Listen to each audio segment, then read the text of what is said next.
Okay, so the plot is quite a thing. Nobody's ever done that better. And I think you'll feel it. Even with all the other obstacles, if you get to the end of this play, you're going to go, oh my God, um, holy crap, what just happened? Wow. It stays with people. The storyline is kind of unforgettable once you've read it or seen it. Um, and by the way, you should know that the ancient Greeks would have known the story of this play going in. I'm not going to give it away because I don't want to do spoilers, and I think you might as well experience it the way in real time, like the characters. But the Greek audience, when they went to the play, they would have known this story. They would have known it the way you and I know the story of Adam and Eve, or this. It was just part of Greek myth, which was their, not to them wasn't myth, was their religion, and it was a well-known story from folklore, and so they knew how this thing turns out when they went to the play. And you might think about, well, then why weren't they bored? Well, you think about that. There's stories that you know how they turn out, and you'd still go see a movie about it. The Passion of the Christ. You know how that story turns out, but you'll still go watch it. And one of the things that can happen is something in a play like that, in a story where you know more than the characters, you get an effect called dramatic irony, which is not about being sarcastic or funny. It's about that the audience knows things that the characters don't.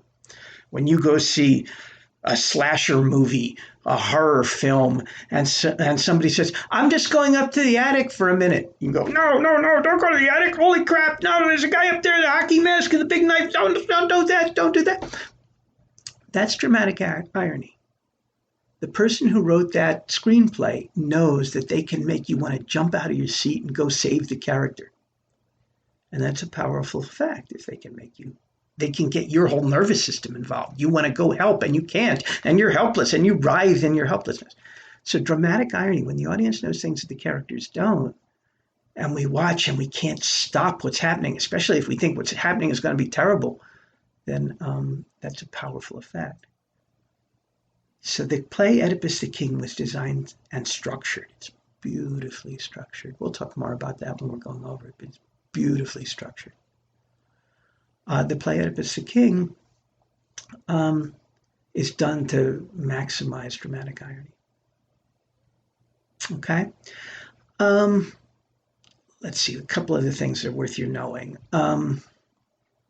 This thing about the oracles. The oracles matters. I think I might talk about this in class, and I hope, and if I do, I hope, I'm not boring and repetitive. But part of Greek religion was that you went to a certain place where a priest or priestess, I think it was most often a priestess, spoke on behalf of the gods. And the most famous place for this in ancient Greece was in Delphi. And people would make pilgrimages to Delphi and they would talk to the oracle. The oracle is the one who could speak for the gods, who the gods spoke through. And at Delphi was the god Apollo, okay? And you would go, if you really, this went on for many centuries. If you really, really, really want to know the answer to a question like, will I ever have a child? Or what is happening to my city? Or should we go to war or not? Or some big important question. You wouldn't do it for little questions, but it's not like Googling. It was a lot more expensive and arduous to go on this journey. But you'd go to Delphi, you'd make a handsome present to the priest or priestess, and you'd ask your question, and then you would get, the oracle would give you an answer. And the answer was also often not easy to interpret. Okay, but the Greeks put great faith in these oracles. And you'll see that receiving an oracle in this play causes people to change their lives and take drastic measures, do all kinds of drastic things. That's how much they believe in the oracles. Okay, so keep that in mind. They believe it as much as any devout Christian would believe an answer they received in prayer. The way a born-again Christian believes in the experience they had that caused them to call themselves born again. Okay? This is their religion. They take it as seriously as any of us take our religion. Okay? That can be tricky because because other people's religion sounds weird to us, but it's not when it's yours, it ain't weird, right? So keep that in mind. Um, what else should you know before as you set out to read this? Oh, there's one other thing that's a little funny about this play, and that's not really what you're used to from your modern experiences of drama, which might mean seeing stage plays and will definitely mean seeing movies and TV. All of those are both outgrowths of the theater. What the ancients do much less than we do, they don't deal with subtext.